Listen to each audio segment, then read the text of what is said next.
اعوذ باللہ من الشیطان الرجیم، بسم اللہ الرحمن الرحیم۔ ہماری گفتگو ابواب ثلاثی مزید فی میں تھی۔ مصنف صاحب نے فرمایا کہ ثلاثی مزید فی کے مشہور ابواب 10 ہیں، باقی اگر ٹوٹل ابواب کو مد نظر رکھا جائے تو وہ 25 ہیں۔ تو بہرحال یہاں پر صرف مشہور ابواب کو بیان کریں گے، اور مشہور ابواب میں سے پہلا باب جو وہ باب افعال ہے۔ باب افعال کی کل آپ کو کچھ خصوصیات سنا چکے، آج باب افعال کی 10 معانی آپ کو بتائیں گے۔ مثلا چینی کس کام کے لیے آتی ہے؟ آپ کہیں گے چینی سے چائے بھی میٹھی کی جاتی ہے، چینی چاولوں میں ڈال کر اس سے بھی چاشنی بنائی جا سکتی ہے، چینی جو ہے کیا ہے جناب وہ مٹھائی میں بھی ڈالی جاتی ہے، فلاں فلاں فلاں ایک ہی چینی ہے، اس کے کئی سارے کام ہیں۔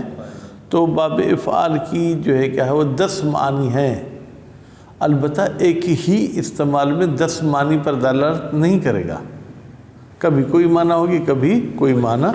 تو اس کی پہلی معنی جو ہے کیا ہے وہ ہے تعدیہ، یعنی فعل لازم اگر باب افعال میں چلا جائے تو وہ متعدی ہو جائے گا، مثال ہم کتاب میں پڑھیں گے۔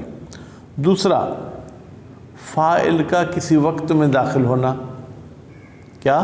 فاعل کا کسی وقت۔ مثلا ہم کہتے ہیں اصبح زیدن، اس کا ترجمہ یہ ہے کہ زید صبح کے وقت میں داخل ہوا۔ اصبح فعل ہے، زید اس کا فاعل ہے، ٹھیک۔ اس کے بعد تیسری معنی یہ ہے کسی کا وقت پہنچ جائے، کسی کا وقت ہو جائے۔ مثلا آم درخت پہ لگے ہیں، آپ کہتے ہیں اب ان کے توڑنے کا وقت آ گیا ہے۔ گندم کی آپ نے کاشت کی ہے، آپ کہتے ہیں ابھی اس کی کٹائی کا ٹائم آ گیا ہے۔ چوتھا جو ہے اس کی چوتھی معنی کہ اس فعل کے مفعول کو کسی صفت پر پانا۔ مثلا آپ کہتے ہیں اعظمت اللہ، اس کا مطلب میں نے اعظم تو فعل تو اس کا فاعل، اللہ اس کا مفعول۔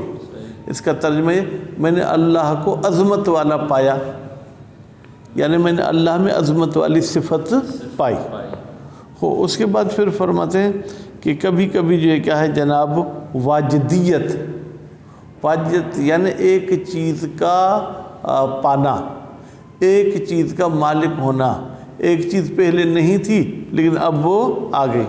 مثلا آپ کہتے ہیں شہر تباہ ہو گیا، تو پہلے تباہی نہیں تھی، اب تباہی اس میں آ گئی ہے، ٹھیک ہے۔ اور چھٹی جو ہے معنی وہ سلب، سلب یعنی چھیننا۔ سلب کی کیا معنی ہے؟ چھیننا۔ کیا مطلب؟ کہتے ہیں فعل کی جس فاعل کی طرف آپ نسبت دیتے ہیں، یعنی اس فاعل سے اس فعل کی معنی کو سلب کرتے ہیں، نفی بھی نہیں ہے، سلب کرتے ہیں۔ مثال کے طور پر آپ یوں کہتے ہیں اشفل مریض۔ اشفل مریض کا کیا مطلب ہے؟ مریض ٹھیک ہو گیا؟ نہیں، ٹھیک ہو گیا پھر تو کوئی چیز سلب نہیں ہوئی نا، یعنی مریض سے ٹھیک ہونا دور ہو گیا، یعنی اب یہ مریض ٹھیک نہیں ہوگا۔ اور 8ویں معنی جو ہے کہ وہ تعریض۔ تعریض کا کیا مطلب ہے؟ کسی چیز کو کسی کام کے لیے آمادہ کرنا، تیار کرنا۔ مثال کے طور پر آپ کو یہ کتاب بیچنی ہے، آپ کہتے ہیں اباء زید کتاب، زید نے اپنی کتاب بیچنے کے لیے رکھی، بیچی نہیں، رکھی۔ یعنی کیا؟ یعنی یہ کہ بھائی اب میں یہ چیز بیچنا چاہتا ہوں، جو خریدنا چاہے تو خرید سکتا ہے۔ اور 8ویں معنی مطاوعہ۔ مطاوعہ کا مطلب کیا ہے؟ اطاعت کرنا، یعنی کیا جناب کسی چیز کے اثر کو قبول کرنا، ٹھیک ہے۔ مثلا آپ کہتے ہیں جناب کہ اکبل اناؤ، پیالہ الٹا ہو گیا، یعنی اس نے الٹا ہونے میں انکار نہیں کیا۔ اچھا، یہ جو 8ویں معنی مطاوعہ ہے یہ تعدیہ کے برخلاف ہے۔ تعدیہ میں فعل مفعول کی طرح متعدی ہو رہا تھا، مطاوعہ میں مفعول کی ضرورت نہیں ہوتی ہے۔ اور 9ویں معنی فعل ثلاثی مجرد کی ضد، الٹ۔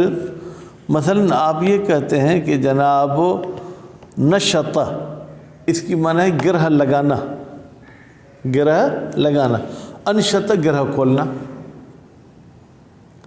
ثلاثی مجرد میں گرہ لگانے کی معنی میں تھا، یہاں پر جو کیا ہے کھولنے کی معنی میں ہے۔ اور 10ویں معنی یہ ہے کہ باب افعال کی وہی معنی ہوتی ہے جو ثلاثی مجرد میں ہوتی ہے۔ مثال کے طور پر آپ کہتے ہیں قال، اس نے توڑا، یا قال بولنے کی معنی میں نہیں، قال یعنی اس نے توڑا، کس کو؟ البیع، یہ جو خرید و فروش کی تھی اس معاملے کو توڑ دیا، اقال، اس کا بھی مطلب ہے توڑ دیا۔ بات واضح ہوگی؟ تو جناب یہ آج کی ہماری بحث اور گفتگو ہے۔ معانی باب افعال، باب افعال کی معانی، باب افعال در 10 معنی زیر، باب افعال نیچے والی 10 معنوں میں بیکار بردے می شود استعمال کیا جاتا ہے۔ پہلی معنی تعدیے، یعنی متعدی کردن فعل لازم، یعنی فعل لازم کو متعدی کرنے کے لیے باب استعمال ہوتا ہے۔ جیسے ذہب زید، زید گیا، بھائی ذہب فعل، زید اس کا فاعل، اس کو کوئی مفعول کی ضرورت نہیں ہے، یعنی متعدی نہیں بلکہ لازم ہے۔ آپ کہتے ہیں اذهب زید بکرن، اب اذهب کی وجہ سے اس کو بکرن مفعول بھی مل گیا۔ اب اس کا ترجمہ یہ نہیں کریں گے کہ زید گیا، بلکہ آپ یہ ترجمہ کریں زید نے امر کو بھیجا، بھیجنے والا زید ہے اور جانے والا کون ہے؟ امر ہے یا بکر ہے۔ زید بکر را روانے کرد، زید نے بکر کو روانہ کر دیا۔ ضحک زیدن، یہ فعل لازم ہے، زید ہنسا، ٹھیک ہے۔ اب آپ کہتے ہیں اضحکنی زیدن، زید نے مجھے ہنسایا، ٹھیک ہے۔ اب یا متکلم مفعول ہے اور زید اس کا جو ہے وہ فاعل ہے۔ تعدیے معنی یہ غالبی باب افعال است، یہ متعدی والی معنی باب افعال کی اکثر والی معنی ہے، یعنی اکثر اوقات باب افعال متعدی کرنے کے لیے آتا ہے۔ خوب دوسری معنی دخول فاعل در وقت، کس کا فاعل؟ اسی فعل کا، جو بھی فعل باب افعال کا ہے اس کا فاعل اس وقت میں داخل ہے۔ کون سے وقت میں؟ جس وقت سے آپ نے اس فعل کو بنایا ہے۔ صبح سے بنائیں گے تو یعنی صبح کے وقت میں داخل ہونا، ظہر سے بنائیں گے تو یعنی ظہر کے وقت میں داخل ہونا، مثال مغرب سے بنائیں گے تو یعنی مغرب کے وقت میں داخل ہونا۔ ایسا نہیں کہ اصبح کا آپ ترجمہ کریں رات میں داخل ہوا، نہیں، ایسا نہیں۔ فعل جس مصدر سے بنے گا، فعل جس مادے سے بنے گا، اس مادے کا جو وقت ہوگا فاعل اسی وقت میں جو کیا ہے وہ داخل ہوگا۔ وَإِن در افعالی است کے، کہتے ہیں یہ جو ہے فاعل کا وقت میں داخل ہونا ان افعال میں ہوتا ہے کہ مادہ یہ آنا وقتی از اوقات باشد، جس کا مادہ جو کیا ہے وقتوں میں سے کوئی ایک وقت، مادہ جس لفظ سے فعل کو نکالا جاتا ہے۔ جیسے اصبح زیدن، زید داخل صبح شد، زید صبح میں داخل ہوا۔ امسا بکرن، بکر شام میں داخل ہوا۔ امسا وہی عصر کی معنی میں، عصر کو ترجمہ ہم اردو میں شام کریں گے۔ فسبحان اللہ حین تمسون و حین تصبحون و حین تظاہرون، تسبیح کرتے ہیں اللہ کی جب تم شام میں داخل ہوتے ہو، جب تم صبح میں داخل ہوتے ہو اور جب تم ظہر میں داخل ہوتے ہو۔ تو دخول وقت کی بات بھی پوری ہو گئی۔ وصول وقت، تیسری معنی یہ ہے کہ باب افعال بتاتا ہے کہ فلاں چیز کا وقت پہنچ گیا ہے، ٹھیک ہے۔ مثلا آپ کے علاقے میں امرود زیادہ ہیں تو آپ امرود کے باغ میں جاتے ہیں، ہاں بھائی اب وہ امرود کے توڑائی کا وقت آ گیا ہے، یعنی وصول وقت مادی فعل، البتہ وقت بھی اسی جو ہے کیا فعل کے مادے کا، یعنی جس سے ہم نے فعل کو نکالا اسی کا وقت آ گیا ہے برائے فاعل۔ وہ وقت کس کے لیے آیا ہے؟ فاعل کے لیے۔ مثلا احصد زرع، بیٹا احصد یہ حصاد سے لیا گیا ہے، حصاد کی معنی ہے کٹائی۔ ہم کہتے ہیں کہ کٹائی کا وقت زرع کے لیے آ گیا ہے، یعنی ابھی زراعت کو نہیں رکھیں، اگر رکھیں گے تو ضائع ہو جائے گی۔ حصاد، حصاد کی معنی کیا ہے؟ درو، درو کی معنی کیا ہے جناب؟ ہمارے ہاں جو گندم کا ڈھیر بنایا جاتا ہے مثلا، جس کو سندھی میں دیرو کہتے ہیں، ٹھیک ہے، یہ درو کی معنی. اکتف ثمرو، اب اکتف توڑنے کی معنی میں، حساد جو ہے کہ وہ ڈھیر کے بنانے کی معنی میں تھا، یعنی زراعت کے ڈھیر بنانے کا وقت آ گیا، اس کا ترجمہ کٹائی کا وقت آ گیا. اب اکتف ثمر، کتف یہ توڑنے کی معنی میں، کاٹنے کی معنی میں نہیں ہے، تو ہم کہیں گے توڑنے کا وقت آ گیا ہے ثمر کے لیے. وقت چیدن میوے رسید، یعنی پھل کے توڑنے کا، یا یوں سمجھے کہ پھل کے جو ہے کیا ہے جناب چنائی کا وقت آ گیا ہے. مفعول را دارائے صفتی یافتن، چوتھی معنی، مفعول کو، کس کا مفعول؟ باب افعال کا، اس کو کسی صفت پر پانا. یعنی اگر باب افعال میں آپ نہیں جاتے تو یہ معنی ہمیں نظر نہیں آتی. اعظم تو، بیٹا یہ باب افعال کا فعل ماضی اور 13واں صیغہ ہے. اعظمت اللہ، اب تو فاعل، اللہ اس کا مفعول. اس کا ترجمہ کیا کرو گے؟ خدا را بعظمت یافتہ، میں نے خدا کو عظمت والا پایا. اب خلط فلانن، میں نے فلاں کو بخیل پایا، یعنی فلاں میں کنجوسی والی صفت تھی. اس کا یہ ترجمہ نہیں کرنا کہ میں نے فلاں کو کنجوس کر دیا، نہیں. جی ہاں. واجدیت، واجدیت کیا ہے؟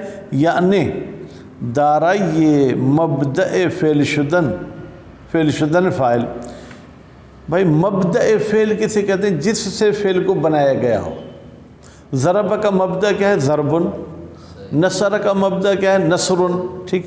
اب فرماتے ہیں کہ واجدیت کا مطلب ہے کہ فعل کا مبدأ جو ہے کہ وہ فاعل کے لیے ہو جائے.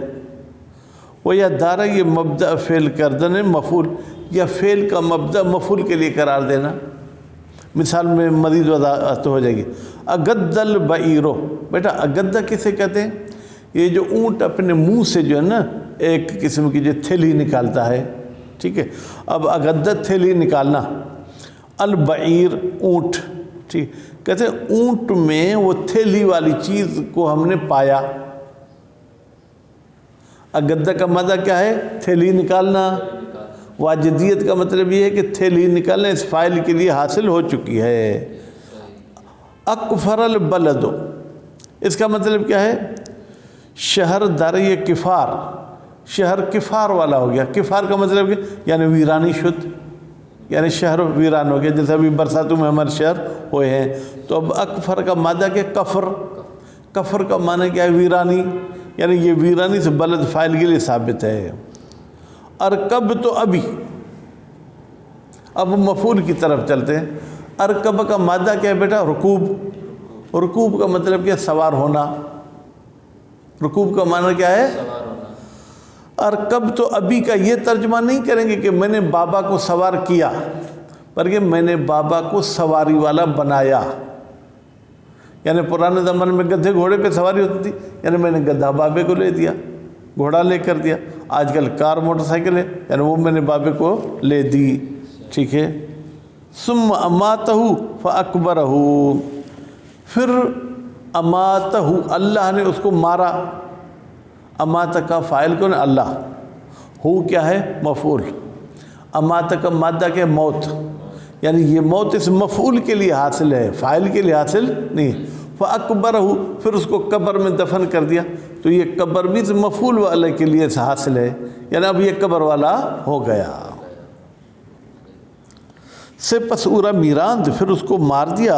وہ برائش قبر قرار داد، اور پھر اس کے لیے قبر بنا دی. سلب، سلب کا مطلب کیا ہے؟ یعنی سلب مبدأ فعل از فاعل، یعنی فعل کے مبدأ کو چھیننا، فاعل سے یا مفعول سے. مبدأ کا بیٹا میں 2-3 مرتبہ آپ کو بتا دوں. مبدأ یعنی جس لفظ سے فعل کو بنایا گیا ہے، جس مادے سے فعل کو بنایا گیا، وہ مادہ ہم سلب کر لیتے ہیں. جیسے اشفا، اس کو ہم نے کس سے بنایا ہے؟ شفا سے. اشفا کا مادہ کیا ہے؟ شفا. یا اشفا کا مبدأ کیا ہے؟ شفا. اب مریض اس کا فاعل ہے. ہم کہتے ہیں مریض سے شفا کو ہم نے چھین لیا، یعنی اب وہ ٹھیک نہیں ہوگا. شفا یہ مریض برطرف، مریض کی شفا ختم ہو گئی، یعنی ممتنع شد، یعنی ممتنع ہو گئی. اعجمت الکتاب، بیٹا اعجم تو کا جو ہے کیا ہے وہ مبدأ کیا ہے؟ عجم.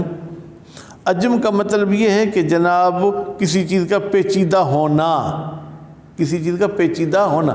اب آپ اس کو جب باب افعال میں لے گئے، یعنی میں نے کتاب کی پیچیدگی دور کر دی، یعنی اب وہ کتاب پیچیدہ نہیں ہے، آپ پڑھیں گے تو آپ کو آرام سے سمجھ میں آئے گا.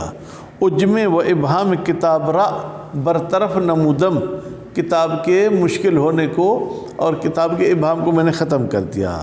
7ویں معنی تعریض. ویسے تعریض چھیڑ کھانے کی معنی میں ہے، چھیڑ کھانی. آپ بیٹھے میں کہتے ہیں اچھا آپ فلاں صاحب ہیں یہ وہ، لیکن یہاں پر تعریض کی معنی پیش کرنا. ٹھیک ہے. یعنی در معرض قرار دادن، یعنی کسی چیز کو میدان میں لانا، کسی چیز کو سامنے رکھنا. مثلا ابا زید کتاب ہو، اس کا مطلب کیا ہے بیٹا کہ زید کتاب بشرا در معرض بیع قرار داد، یعنی زید نے اپنی کتاب بیچنے کے لیے رکھی، ابھی بکی نہیں ہے، رکھی ہے.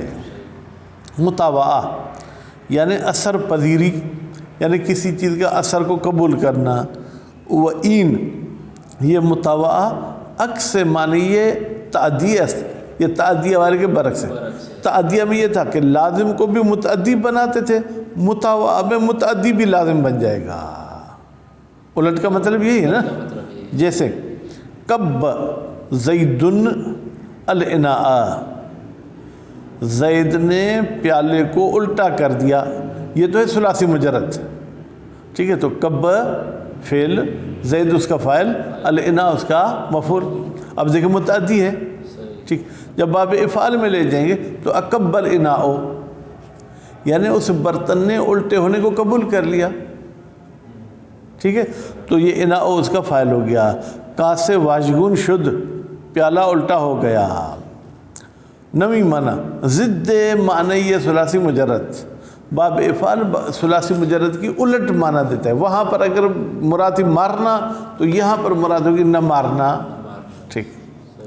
جیسے نشت الحبل، یہ ثلاثی مجرد ہے بیٹا. اس کا ترجمہ یہ ہے کہ رسی کو میں نے گرہ لگائی. انشت الحبل، پھر اس کا ترجمہ ہے کہ رسی کی گرہ کو میں نے کھولا. جی ہاں. 10ویں معنی یہ ثلاثی مجرد، یعنی باب افعال وہی معنی دیتا ہے جو ثلاثی مجرد کی معنی ہوتی ہے. جیسے قال او اقال زید البیع، بیٹا زید اس کا فاعل ہے، البیع اس کا مفعول ہے.